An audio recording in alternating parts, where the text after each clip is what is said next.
Ladies and gentlemen, welcome to another edition of the ACW Newscast. I am Hakeem Johnson, your ACW commentator as always, and we got a lot to talk about on this newscast.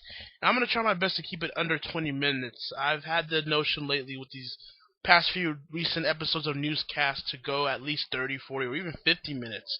And as much as I have a lot to say, I'm going to try to keep it as brief as possible, try to answer your questions very detailed, but at the same time brief. I'm going to talk about certain things that are on my mind, but I'm also keep them short as well. So today we're going to talk about your questions and comments you guys sent me this week for the newscast. Also, we're going to talk about this past week's Raw and how I felt about it. And also we'll do a little dwelling into the TNA side as well from their show on Thursday. But I want to give you guys a quick update about what's going on with me and ACW. As you guys know, about around 2 weeks ago, my external hard drive pretty much crapped out on me, and I had a lot of content. I had a lot of programming that was saved in that drive. I had the Super Smash Bros. Brawl event saved, and that's only until December. I had the Hall of Fame done. I had the Royale Rumble done. I had a lot of episodes leading to Anime Revolution done, and my motor inside my external hard drive pretty much crapped out. So pretty much the drive is dead, and unless there's like a miracle, which is not likely at this point, it's dead. There's nothing I can do about it. I can just sit here and bitch and moan about it, or I can just sit back down, relax, and start over again. So I want to give you guys a little bit of an update. That's exactly what I'm doing, and I'm just telling you guys right now, I've made a lot of progress with what I've done in the span of a week, and I've recorded a lot of lost footage that I lost. Also, I've found a lot of copies, without any commentary of course, but I found a lot of copies of ACW Excel and Impulse episodes that I didn't even know I had. I just found on my computer and on my PS3, so lucky that I can use those clips still and those shows still to still do what I want to do. So there's going to be a little editing here and there, and some of the shows aren't what I wanted it at first originally, but it's getting better. It's the update is that it's good news that the ACW programming will be coming to you guys as soon as possible. Now I'm going to tell you guys that we're going to need another week. We're going to need another week off of no ACW programming for the time being. Yeah, we've got the new episodes pretty much lined up and ready to go, but we want to be foolproof this time. We want to be on the safe side. We want to make sure everything is secured.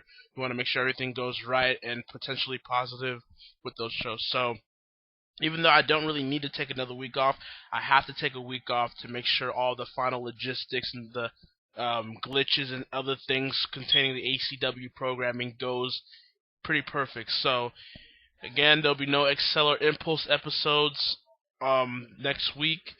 We will have new episodes of Excel and Impulse the following week, however, so look out for that. And as always, you guys know High Voltage now will be on August 29th.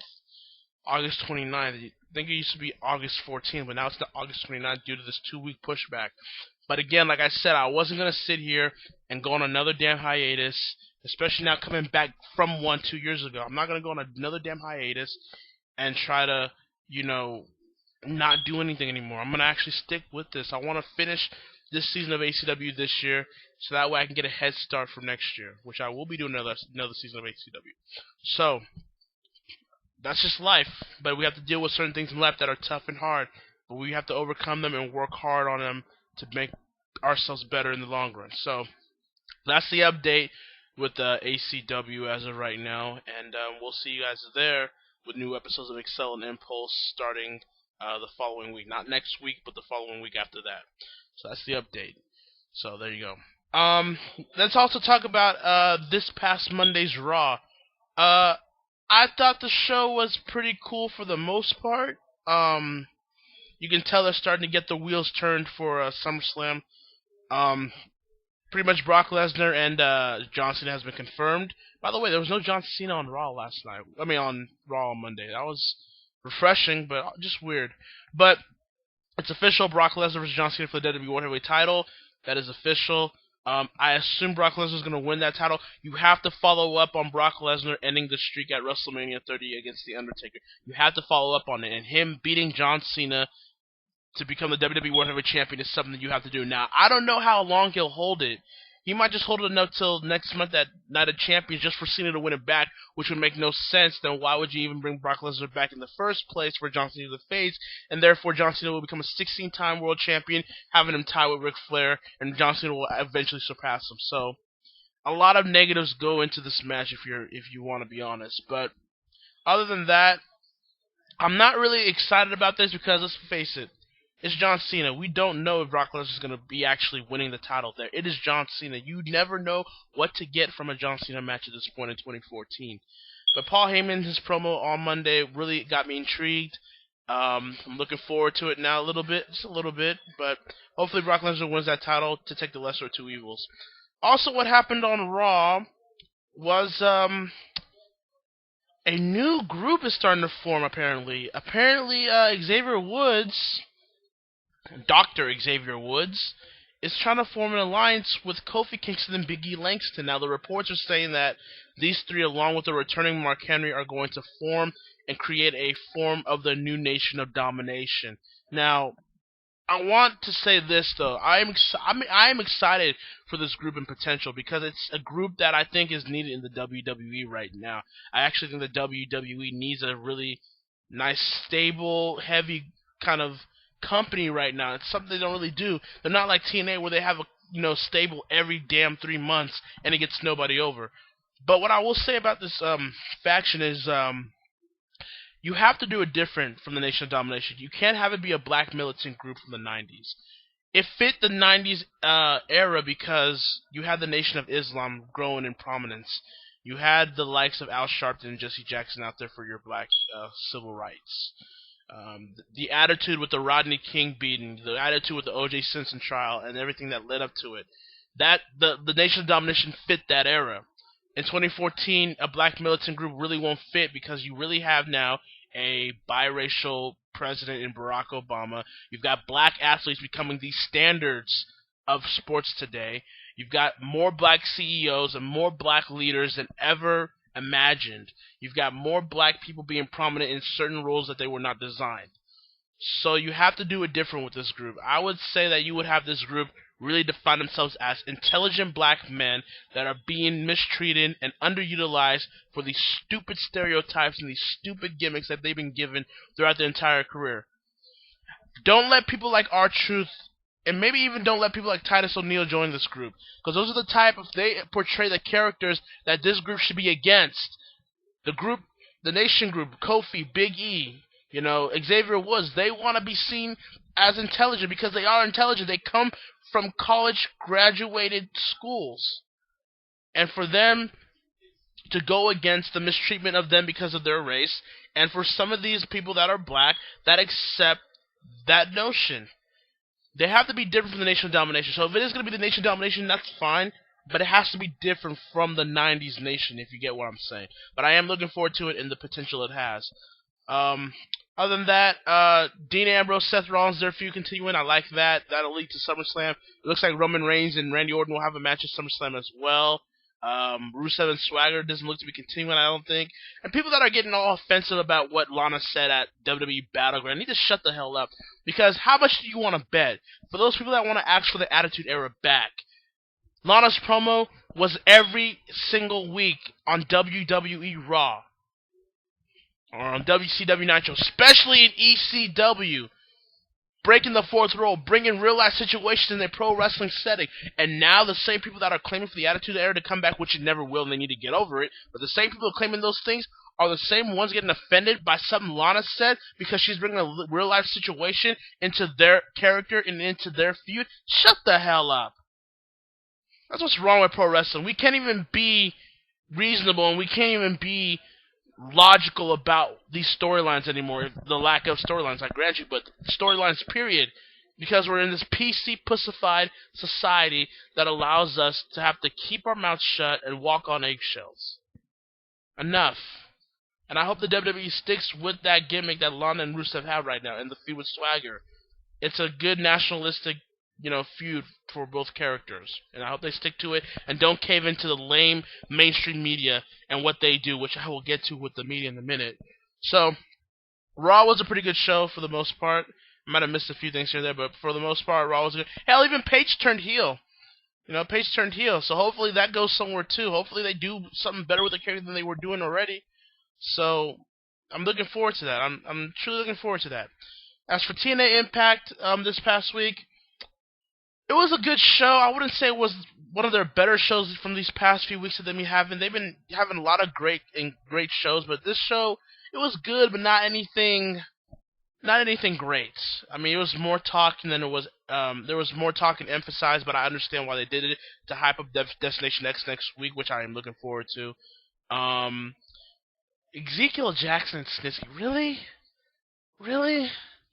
I hope they're only there for the NYC tapings there for TNA, but otherwise, if they're really going to be a part of TNA, again, typical TNA to bring in WWE, former WWE talents that nobody really gives a crap about anymore, and bring them in just because you're going to be game changers. And for the love of goodness gracious, this Dixie Carter angle is starting to bother me now. You could have had Austin Aries promo, which was brilliant, close the show. You could have had Sonata turning heel, even close the show, with the Great Muta coming back and everything. Low Key returned. But no, it's got to be about Dixie Carter, and it's got to be her stupid group, and about her stupid, horrible acting. I just hope when we get to this Bully Ray putting her through a table that she goes away for a long, long time, and that we don't see her, and the only time we see her is for like a special occasion, for a special reason. Like what she was doing before she became a character. Because this is getting really irritating. This is getting horrible. For all the good stuff TNA is doing, this storyline in many ways is holding it back to what it can truly be at this point. So, other than that gripe, it was a good show, not a great show. I will be looking forward to Destination X next Thursday, and hopefully they put out a great show. From the recent reports that I heard from that show, it was really awesome, and I am looking forward to it. So there you go. So, now we're going to answer your questions, and wow, I'm almost 12 minutes. That's pretty impressive. But here's your questions. Gary Connell Jr. from Facebook asked me his first question. What are your thoughts about Platinum Games making an Avatar Legend of Korra game? I think it would be a good idea. I think it would be a good idea for Platinum to create a game like that, because heaven knows Platinum will promote something related to the Legend of Korra than Nickelodeon would, which I will get to in a minute as well, because someone asked me that question too. But yeah, I like that. I like the whole idea. Second question: what are your thoughts about CNN saying anime and manga is promoting child pornography, which I think is total monkey crap?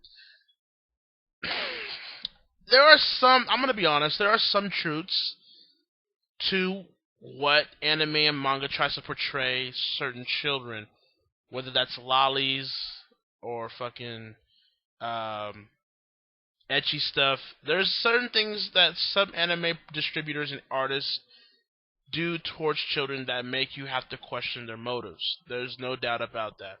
However, leave it to our corporate state-run, national, mainstream, money-grabbing, only do it for their financial masters news media to come out here and misinterpret and sensationalize an issue just so they can get money, ratings, and publicity. That is all it is. And CNN, of all people, trying to be this journalistic integrity news network, they're just as bad as Fox News. They're just as bad as MSNBC. They're just as bad as any other news media out there that tries to portray themselves as this network that gives you the facts, that gives you the journalistic integrity that you can expect. What a bunch of crap. The only reason why we're talking about the Gaza issue right now, and why we're talking about these planes missing from Ukraine or from Algeria, why we're talking about all this stuff is to make money. Just watch the news right now, and you can just hear them. Just hear them right now, just trying to make a profit off of Israelis or Palestinians dying, not missing the whole point of what's really going on in that issue right now. But no, it's all about ratings and money with the media. So don't ever think for 1 second the media's doing some good here. It's always a motive. There's always a catch when it comes to them. So that's my opinion with that. And third and last question: how do you think Kenta is going to fit in the WWE? I think Kenta will do pretty well, actually. I think Kenta had a big contract signing with Hulk Hogan and Jimmy Hart there in Japan, and I think they're going to really treat him well. I think the mistakes they learned with Sin Cara, they will apply it better. They will try to get rid of those mistakes and apply it better with a Kenta. And I think Kenta will fit the WWE style way in a lot of ways better than what a Sin Cara did. because Kenta's willing to work. Kenta's willing to learn the WWE style, quote unquote. And he has a lot of workers in the WWE that he can work with. He can work with a Daniel Bryan. He can work with a Seth Rollins. He can work with a Cesaro.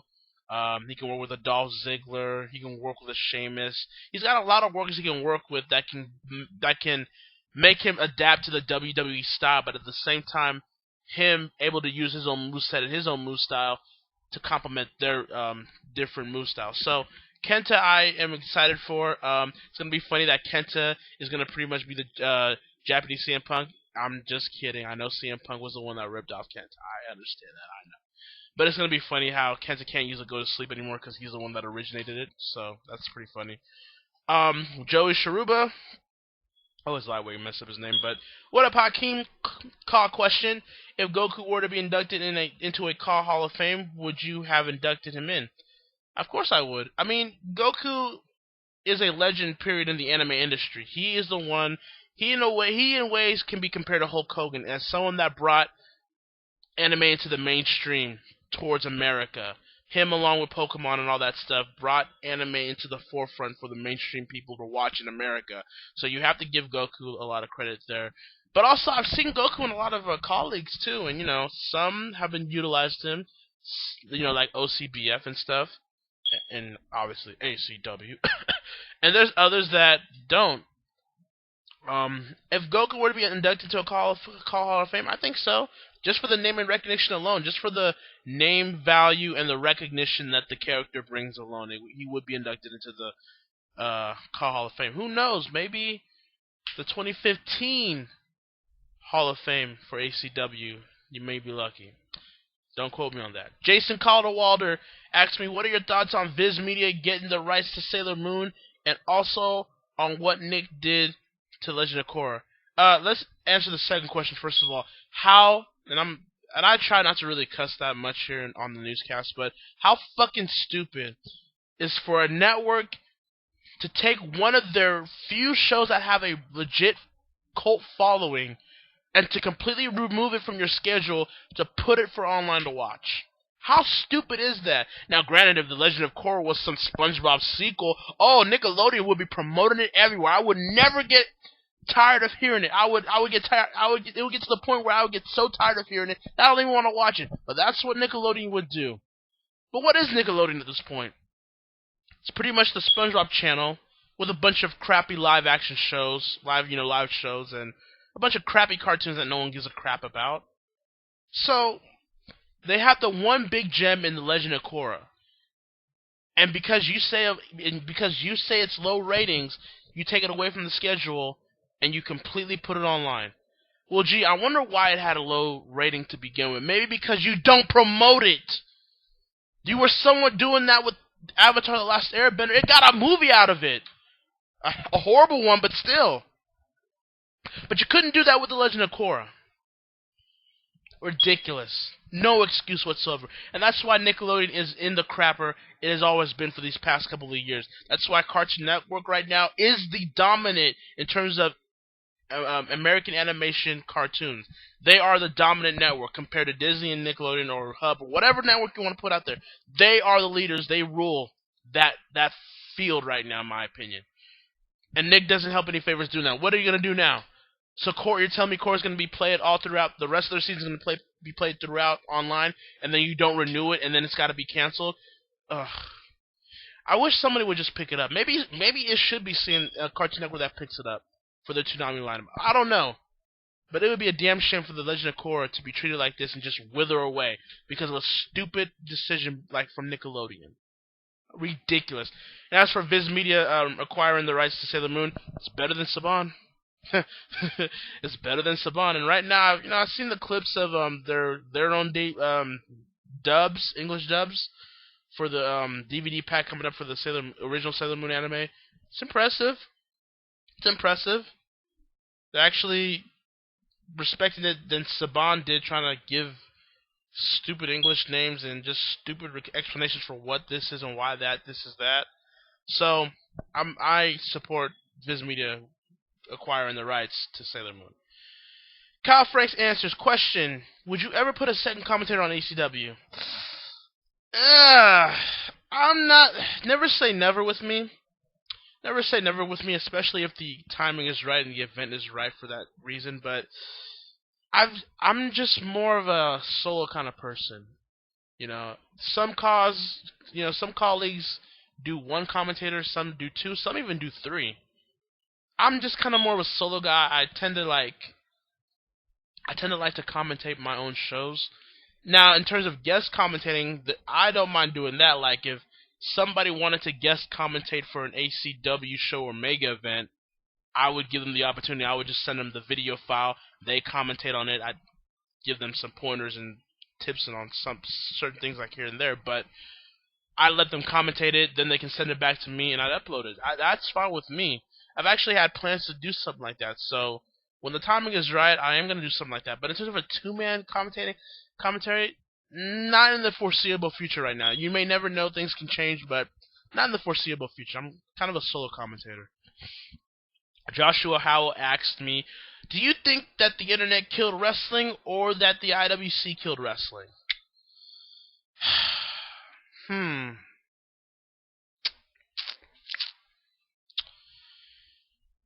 I don't think the internet killed wrestling. I think it's just exposed the business more. And granted, the reason why the wrestling business is exposed the way it is now is because the wrestlers themselves in the wrestling business have given the exposure to these shoot interviews and to these wrestling journalists for them to completely unravel the wrestling business.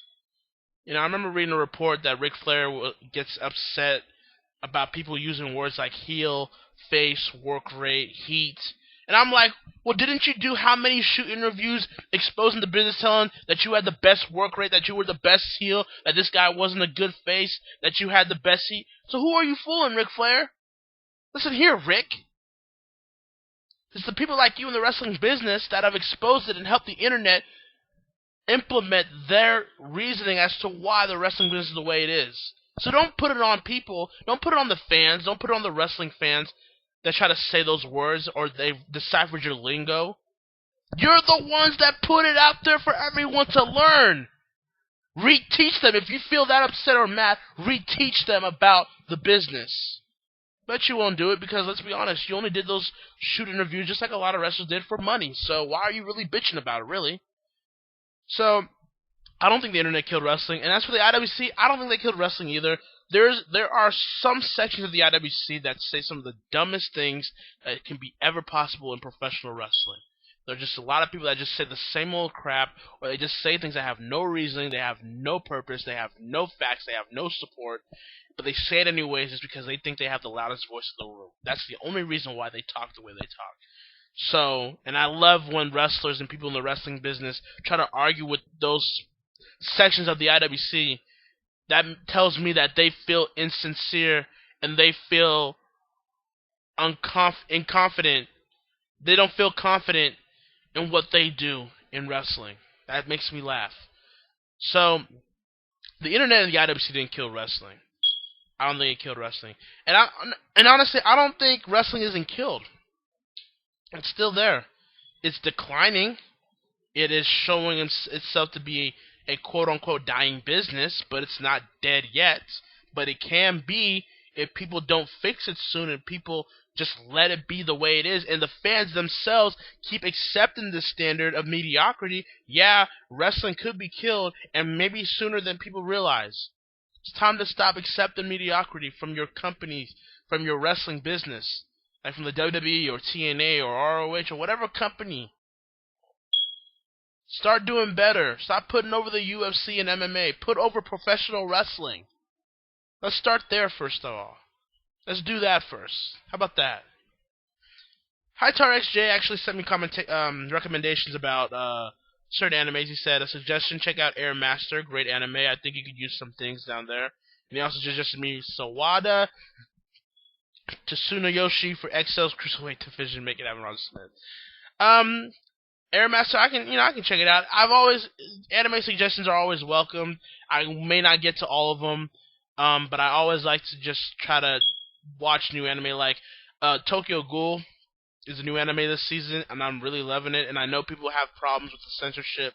People don't like it being so censored, and people kind of feel like it's being rushed in a way, which I kind of agree with. But other than that, it's a pretty good show. I like the character development so far. The characters are so far likable. The plot and the intrigue of the story in Tokyo Ghoul is appealing to me. So it's an anime I'm sticking with and still watching. So that's got to be a good thing, right? But yeah, I'll check those out. I always try to check those out.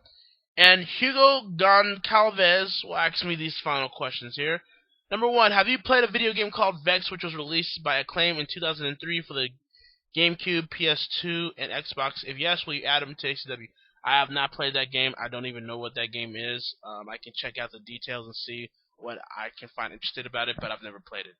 Are you familiar with the anime called Bakuso Kidodai Let's Go, also known as Let's Go, released in 1996? If yes, will you add any of the characters to ACW? Again, that's not a show that I'm familiar with, and it was 1996. See, the shows I was watching back then when I was a kid, there were shows like Dragon Ball, Dragon Ball Z, Tenchi Muyo, Sailor Moon, Yu Yu Hakusho, Cowboy Bebop. I even watched a little Trigun too, and Big O, but that was only because it was late at night and there was nothing else to watch. So, but yeah, so I don't know that show. Again, I can look up at it and see if there's anything interesting that I can get from out of it. And the third question: which characters do you want to try out when Super Smash Bros. For Wii U and 3DS come out? Well, Kirby is the first one, first of all, because I will smash dudes. I will smash everybody with Kirby. Kirby is a very underrated character, by the way. So Kirby's got to be one of them. Captain Falcon, always a classic player that I like using. So, gotta put him in there. Let me pick a new one.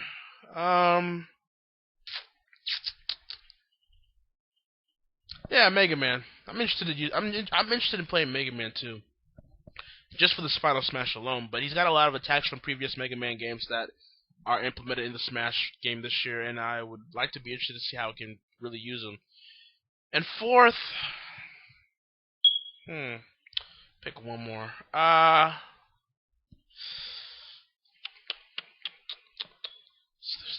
There's a lot of good ones this year, I have to be honest. There's a lot of good characters that I can really use this year. I think you can throw Palutena there too. People are already calling her OP, but I think you can throw Palutena in there. Hell, that can even be Link too. Link is always a classic with me too as well. So yeah, those are just some characters that I would like to use and play with for Smash this year, if possible. So, and I can't wait for Smash. It's got to be Game of the Year this year. The hype for Smash 4 is just crazy, and it still hasn't really died off. So, the 3DS version has to deliver. It's the first one coming out. It has to deliver and set the tone and set the standard for what the Wii U version will be.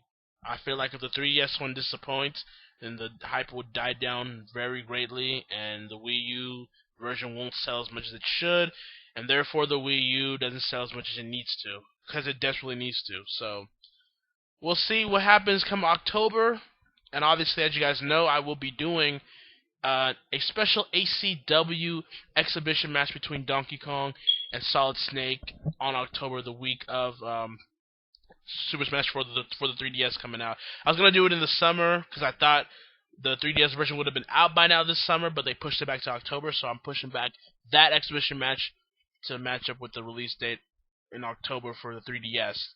And yes, I might as well do one for the Wii U. I don't know though, because I'm doing a Super Smash Bros. Brawl one night only special event anyways, so that's kind of in a way that dedicating to the Wii U, because if the Wii is gonna be released in December and the Super Smash Bros. Special is going to be released in December as well, then I'm kind of already doing it for the Wii U anyway. So, I don't know. I'll work out the kinks. So, we'll see when we get there. But, yeah, pretty hyped. So, thank you, ladies and gentlemen, for your questions and comments today on the ACW Newscast. Make sure you guys check out our Facebook page. It's already reached over 100 views, 100 likes. Thank you guys very much for that. It's facebook.com/NMACWrestling. That is facebook.com/NMACWrestling. You can always ask me any questions or send me any comments, and I will answer them for any newscast that I do Also, you can check it out there. You can also check out the YouTube page as always, youtube.com/theanimecw for everything ACW programming. You can even check out our Blip channel as well, Blip TV. Blip TV slash Anime CW, where we upload most of our mega events there as well.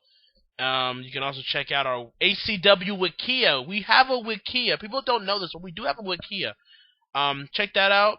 It'll be it's always in the description of the YouTube page, so check that out. And obviously go to animecrevs.website. Can't even speak right. animecwrestling.webs.com. That is our main web page for ACW. Check that out. You can get all your news there. You can click on the Facebook link there, the Blip link there, the YouTube link there, the Wikia link there. Check out the Excel and Impulse pages and the Mega Events pages for all your information there. And check out for any breaking news and announcements. So, there you go. Alright, Michael Cole mode turned off. So, thank you guys, ladies and gentlemen, for joining us for this ACW Newscast. I will see you guys next week, as there is no new episode of any ACW programming on Excel and Impulse. So, as always, stay cool. Stay cool. See you guys later.